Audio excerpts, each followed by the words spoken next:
নমস্কার, Bengal express TV আপনাদের স্বাগত জানাচ্ছে। আমি শরৎ চক্রবর্তী।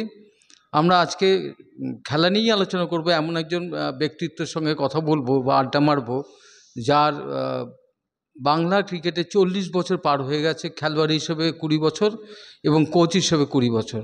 খেলোয়াড় হিসেবে ইস্টবেঙ্গল মোহনবাগান পাইকপাড়া দিয়ে শুরু, পরবর্তীকালে ইস্টবেঙ্গল মোহনবাগানে ভালো যথেষ্ট সুনামের সঙ্গে খেলেছে। আর কোচ হিসেবে যেটা এখন মূলত কোচ হিসেবে বলা, যে ভবানীপুর ক্লাবকে চ্যাম্পিয়ন করেছে, সম্প্রতি ইস্টবেঙ্গল ক্লাবও চ্যাম্পিয়ন হয়েছে। এছাড়া অনেক কোচ হিসাবে সবই রয়েছে, কিন্তু একটাই আক্ষেপ আব্দুল মুনায়েমের আক্ষেপ একটাই, যে বাংলার কোচটা কোনো অবস্থা সে হতে পারছে না। আমি সেই আক্ষেপটাকে সরিয়ে রেখে আপাতত শুভেচ্ছা জানাচ্ছি। প্রথমে নমস্কার, বেঙ্গল এক্সপ্রেস টিভি আপনাদের শুভেচ্ছা জানাচ্ছি আমরা, যাতে আরও ভালো। আর সরোজদা, আপনি এসছেন মানে নিশ্চিতভাবে একটা ভালো কাজ হবে। আপনার লেখা ছোটোবেলায় পড়ে পড়ে আমরা মানুষ হয়েছি আর দেখেছি। শরৎ চক্রবর্তীর সঙ্গে একটা ইন্টারভিউ দিতে পারছি, সেটাও আমার কাছে সৌভাগ্য। কারণ আপনি সেই সময় লিখতেন আজকালে, এবং আমরা ওয়েট করতাম যে আমার উইকেট নিলে যে সরোজদা লিখবেন, এইভাবে চিন্তাভাবনা ছিল আর কি। তো থ্যাংক ইউ সরোজদা, আপনি মনে করেছেন যে ইন্টারভিউ নেওয়া যায়, তাই আমার সৌভাগ্য আপনাকে ইন্টারভিউ দেওয়া। সৌভাগ্যের প্রশ্ন নেই, কারণ হচ্ছে মুনায়েম এমন একজন ক্রিকেটার, যে ক্লাব ও ধরে, কোচ হিসাবে যে ক্লাবকে ও ধরেছে, ওর খেলোয়াড় নির্বাচন, যেটা খুব বুদ্ধি একটা ওর কাজ করে, যে কোন খেলোয়াড়কে নিলে কাজে লাগবে, কোন খেলোয়াড়কে কীভাবে কাজে লাগাবে। এই দুটো একটা কোচ হিসাবে তখনই সাকসেস মানুষ পায়, যে একটা খেলোয়াড়কে রিড করতে পারে এবং কোন সময় কোন সিচুয়েশনে কাকে খেলাবে এইগুলো ভাবতে পারে। এবং এই কারণে ওর হাত দিয়ে অনেক খেলোয়াড় যেমন তৈরি হয়েছে, একই সঙ্গে ওর যে টিমটা তৈরি করে সেই টিমটা অনেক বেশি সাফল্য পেয়েছে। এবার তুমি কি বলছো বলো। থ্যাংক ইউ, আপনি একদম ভালো জায়গাটাই বলেছেন। অ্যাকচুয়ালি আমি চেষ্টা করেছি, আপনি জানেন, আপনি আরও ভালো বুঝবেন, কারণ আপনি খিদিরপুর ফুটবল টিমটা অচ্যুত ব্যানার্জি যেভাবে করতেন আর কি। তো আমি পড়তাম, নানা রকম লেখা পড়তাম। তো প্লেয়ার তৈরি করার একটা ক্লাবের মধ্যে দিয়ে যে যায়, সেটা আমি কিছুটা হলেও প্রমাণ করতে পেরেছি ভবানীপুরে। আর আপনি যেটা বললেন যে প্লেয়ার সিলেকশন করা, ক্লাব ক্রিকেটে কিংবা যে কোনো ফুটবলেও টিম কম্বিনেশন, আপনি যদি আজকেও দেখেন T20 যে টিমগুলো খেলছে, টিম কম্বিনেশন খুব ভাইটাল হয় একটা টিমের পক্ষে। আর সেই কম্বিনেশনে কে ফিট করবে, কোন ছেলেটা কোন ম্যাচে ভালো, কোন উইকেটে কোন প্লেয়ার ভালো, সেই সবগুলো জাজমেন্ট করা খুবই ডিফিকাল্ট হয়। সেইখানেই কোচের কাজ। তো সেটা হয়তো সামান্য কিছু করতে পেরেছি। এবং আপনি যেটা বললেন যে ক্লাব পরপর চ্যাম্পিয়ন হয়েছে, আমাদের ভবানীপুর পরপর 3 বার আমরা লিগ চ্যাম্পিয়নও করেছি, এবং সেটাও মোহনবাগান ইস্টবেঙ্গলের মতো হেভিওয়েট সাইডকে হারিয়ে ভবানীপুর আজকে যে জায়গায় গেছে, একটা টিম বড় টিম হয়েছে ক্রিকেটে, এরকম দেখা যায়নি। সেটা আমি হয়তো করতে পেরেছি, সেটা আমার একটা ছোট সাফল্য ধরাই যেতে পারে। আমি সেখানে তৃপ্ত আর কি, যে একটা টিমকে আমি চ্যাম্পিয়ন বানিয়েছি এবং এখনও চ্যাম্পিয়ন হয়ে যাচ্ছে। সো খুবই এটা আমাকে তৃপ্তি দেয়। আর প্লেয়ার ওঠানোর জন্য আমি হয়তো ক্লাব কোচিংটা এখন সময় পাচ্ছি না, কারণ আমার ফ্যামিলিতে এবার টাইমটা একটু বেশি দিতে হবে। আমার ছেলেরাও বড় হয়েছে। সো আর ব্যাংকেও এখন আমি যে জায়গায় আছি, সেখানে অফিস থেকেও খুব একটা বেশি আমাদের আর সেরকম দেয় না, ছাড়ে না। তো সেই জন্য আমি দুটো বড় কাজ একসঙ্গে হতে পারে না, তাই জন্য আমি ক্লাব ক্রিকেট থেকে অবসর নিয়েছি।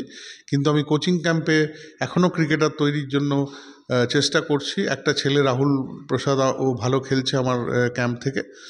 আর চেষ্টা করব ভবিষ্যতেও, যদি সিএবি সৌরভ গাঙ্গুলি নতুন প্রেসিডেন্ট হয়ে এসছেন, যদি মনে করেন আমাদের মতো ছেলেদের কোনো সাহায্য লাগবে, আমরা প্রস্তুত আছি।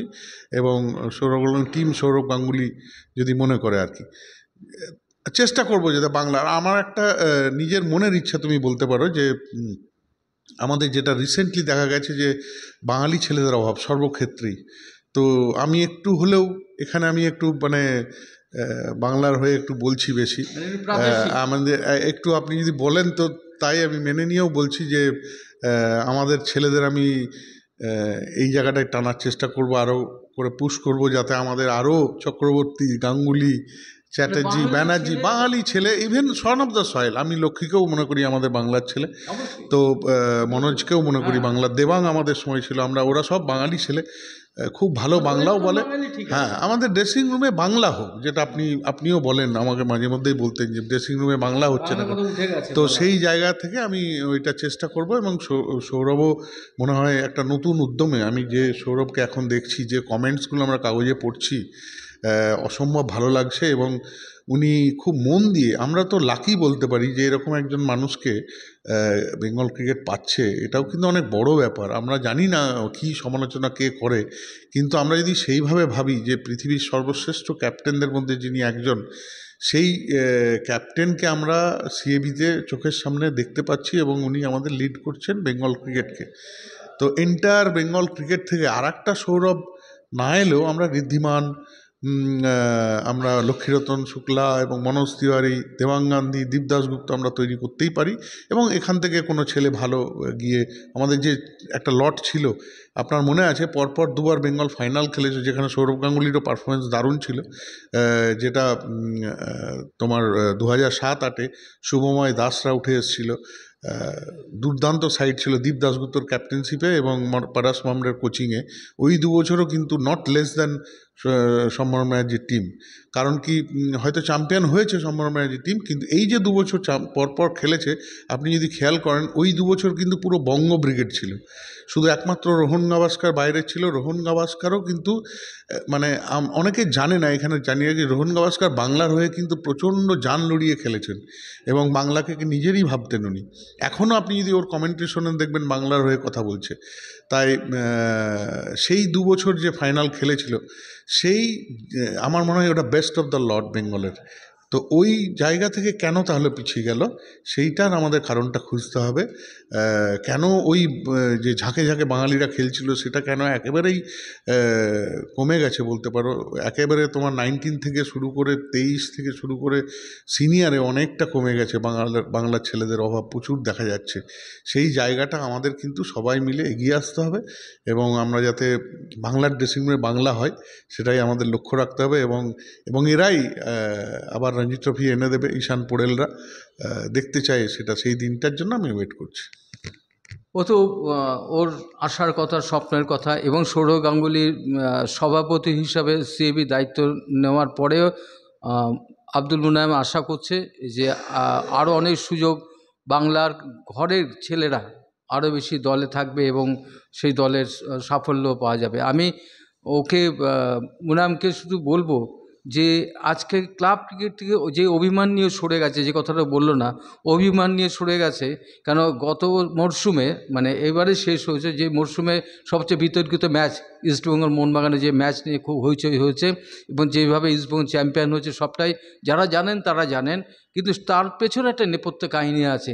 এই টিমটাকে যে তৈরি করেছে, ইস্টবেঙ্গল টিমটাকে পুরোপুরি তৈরি করেছে আব্দুল মুনায়েম, এবং তৈরি করার পর ফাইনালে সে বিদেশে গেছিল, সেখান থেকে দৌড়ে এসেও তাকে প্রাপ্ত করে রাখা হয়েছিল সেই ফাইনাল ম্যাচে।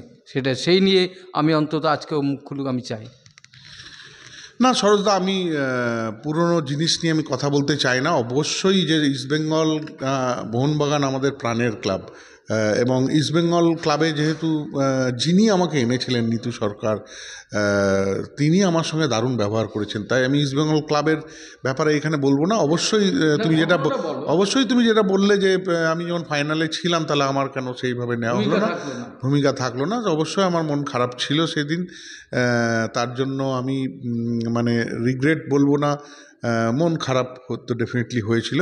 কিন্তু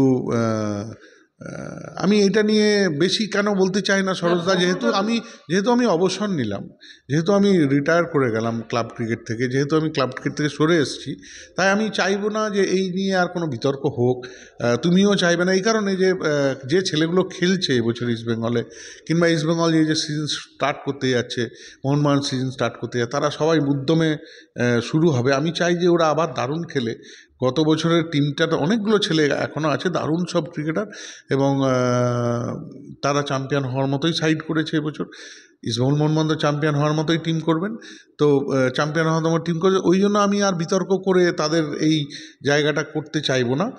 মন খারাপ একজনের জন্য তার ইস্টবেঙ্গল মোহনবাগান না, কিন্তু একটা কথা মানতে হবে যে আপনারা যারা ওর সাক্ষাৎকার শুনছেন, অত্যন্ত ভদ্র একজন ছেলে, অনেক কিছু বলতে চাইছে না, কিন্তু চাপা দুঃখ, কষ্ট, অভিমান, অপমান সব মিলিয়ে এমন একটা জায়গায় আছে যে গোটা টিমটা তৈরি করলো।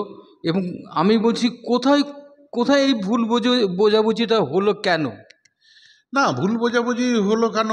কারণ কি, আমি ফ্রান্স চলে গেছিলাম, তো ফাইনাল হওয়ার আগেই কথা ছিল, আমার ছেলের কাছে গিয়েছিলাম, তো ফাইনাল হয়ে যাওয়ার কথা ছিল, তো হয়নি, ডেফার্ড হয়েছিল, ওই জন্য আমি সুযোগ পেয়ে গেছিলাম ফাইনালে আসার।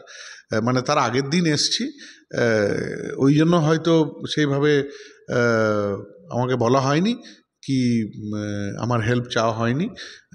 কিন্তু সেক্রেটারি একবার বলেছিলেন যে আপনি আসুন, আমি এসেছিলাম ওই জন্য। তারপরে তো যে ফাইনালে যে ঘটনাগুলো ঘটেছে সেগুলোও তো অবাঞ্ছনীয় ঘটনা। আমি চাই না যে আরও এইটা নিয়ে কিছু জলঘোলা হোক। কারণ কি, তুমি যেটা বললে যে আমরা যেটা চাইছি যে আমি তো মানে ইনফ্যাক্ট অনেকের মন খারাপ হয় বললে বিশ্বাস করবে না, আমার কিন্তু মন একেবারেই খারাপ হচ্ছে না। আমি বরঞ্চ অনেক বেশি এনার্জি পাচ্ছি রাহুল প্রসাদকে যখন ভালো খেলতে দেখছি, যখন আমি সন্ময় বোসদের খেলতে দেখছি ভালো। আরও বেশ কিছু ছেলে এসছে, তোমাকে খুব এক্সাইটিং ট্যালেন্ট। একটা ছেলে নর্থ বেঙ্গল থেকে এসছে, তুফান রায়।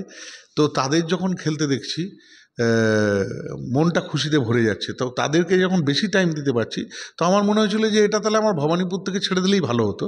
তাহলে আমি আরও আমার একাডেমির আমার যে বাচ্চা ছেলেগুলোকে আমি গরিব ছেলেদের তুলে নিয়ে আসছি, আমি কিন্তু এগুলোকে তুলে নিয়ে আসি এবং এদের কোনো খরচা আমি নিই না।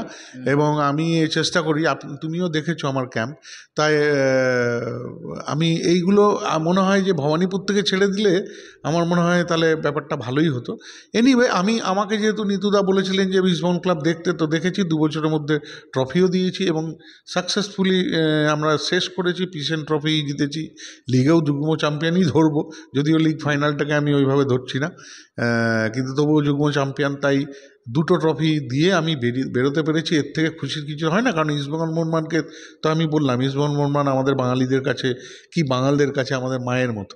তো সেই ক্লাবকে ট্রফি দেওয়ার মতো, মোহনবাগানকেও ট্রফি দিয়েছি।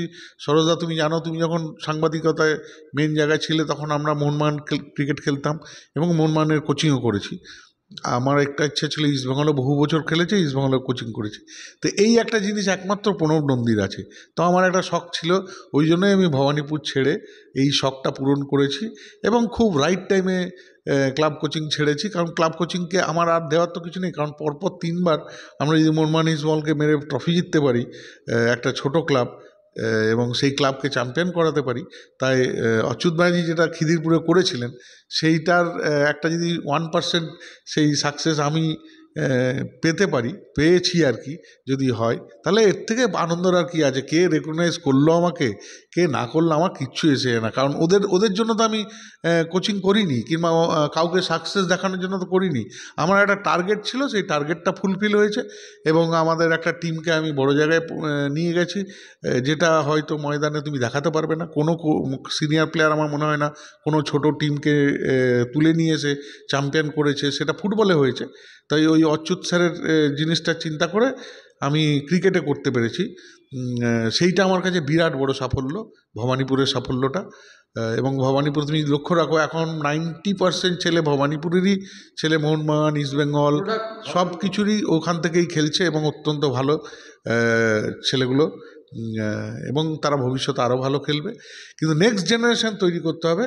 সৌরভ গাঙ্গুলি এসছেন, সবাই আশায় বুক বেঁধে আছে, তুমিও আছো, আমরাও সবাই আছি, যাতে আরেকটা আমরা সৌরভ গাঙ্গুলি না হোক, অ্যাটলিস্ট কাছাকাছি, মানে ছায়াও যদি হতে পারে তাহলেও আমাদের সাকসেস হবে। সাক্ষাৎকার তো আপনারা শুনছেন বা শুনলেন, আমরা শেষও করছি এই ওর কথা দিয়ে। কিন্তু একটা কথা শুনে রাখুন, সেটা হচ্ছে কলকাতা মহাজের প্রথম একজন কোচ, এত ব্রাইট কোচ, ওর মতন এত ভালো কোচ পরবর্তীকালে, মানে পলাশ নন্দী, প্রণব নন্দী, এরা যারা কোচিং করেছে একটানা দীর্ঘদিন, তাদের পরবর্তী প্রজন্মের মধ্যে এত উজ্জ্বল একটা নাম আব্দুল মুনাম, এত ভালো কোচিং করার সত্ত্বেও তাকে দুঃখে অভিমানে ময়দান থেকে অবসর নিতে হলো, এরকম নজির কলকাতা ক্রিকেটে কখনো ছিল না। আমাকে আগামী দিনে আসবে কিনা সন্দেহ। বলে না যে টপ ফর্ম থাকতে একজন অবসর নিল, আমি মনে করি মুনাম নিজের টপ ফর্ম থাকতে, কোচিংয়ের টপ ফর্ম থাকতে অভিমানে ময়দান ছাড়ল। আজকের মতন আমাদের আড্ডা এখানে শেষ করছি। আমি জানি না আমার এই শেষ কথাতে ওর আবার কোনো প্রতিক্রিয়া আছে কিনা। না, একদমই নেই। তুমি আশীর্বাদ করো, কারণ কি তোমরা সিনিয়র, তুমি আশীর্বাদ করো যাতে আমি আর একটা কোনো গাঙ্গুলির মতো একটা ছেলে তৈরি করতে পারি। ধন্যবাদ।